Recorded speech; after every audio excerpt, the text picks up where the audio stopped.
निसर्गरम्य डोंगराच्या कुशीत वसलेलं टुरिझम सेंटर म्हणजे Royal Villa Resort Khanderajuri. Swimming pool, boating, rain dance, दूरदर्शन, झुलता पूल, ट्रेकिंग, फनी गेम्स तसेच राहण्यासाठीही लॉजिंगची सोय, जेवण नाश्त्याची सोय, शालेय सहल व प्री वेडिंग फोटोशूटसाठीही उत्तम ठिकाण. जीवनातील अनमोल आनंदाचे क्षण साजरे करण्यासाठी एक वेळ अवश्य भेट द्या.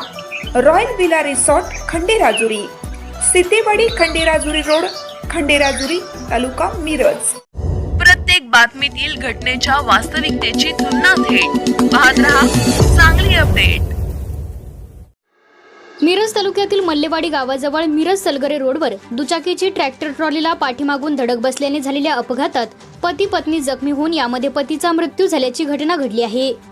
या घटनेची नोंद मिरज ग्रामीण पोलिसात झाली असून या प्रकरणी दिलेल्या फिर्यादीनुसार पोलिसांनी ट्रॅक्टर चालकाविरुद्ध गुन्हा दाखल केला आहे. दिनांक 23 जून रोजी मल्लेवाडी गावाजवळ आंबेडकर नगर येथे 7:30 वाजता हा अपघात घडला. राधाबाई बबन बिसुरकर वय वर्ष 52 राहणार बमनाळ तालुका अथनी यांनी पोलिसात फिर्याद दिली आहे. अपघातात त्यांचे पती बबन कृष्णा बिसुरकर वय वर्ष 57 राहणार बमनाळ यांचा जखमी होऊन उपचारादरम्यान मृत्यू झाला आहे.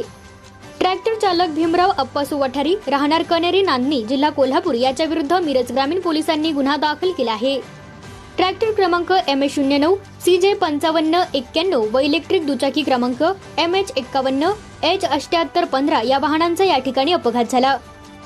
याबाबत पोलिसांनी दिलेल्या फिर्यादीत म्हटले आहे की मयत बबन बिसुरकर व त्यांच्या पत्नी राधाबाई बिसुरकर या त्यांच्या इलेक्ट्रिक दुचाकीवरून मिरज सलगरे रोडवरून तारदाळ जिल्हा कोल्हापूर येथे जाण्यासाठी निघाल्या होत्या. ते दोघे मल्लेवाडी गावच्या हद्दीत आले असता रोडवरून ट्रॅक्टर पुढे जात होता. मात्र ट्रॅक्टरला पाठीमागील बाजूस रिफ्लेक्टर लावले नव्हते. दुचाकी चालवणारे बबन बिसुरकर यांना समोरील ट्रॅक्टर त्यामुळे दिसला नाही.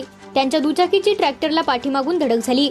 यावेळी बबन बिसुरकर व राधाबाई बिसुरकर हे दोघेही रस्त्यावर पडल्याने ते जखमी झाले. यात बबन बिसुरकर हे गंभीर जखमी झाले होते.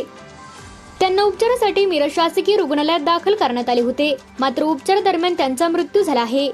या प्रकरणी पोलिसांनी गुन्हा दाखल केला असून पुढील तपास सुरू आहे.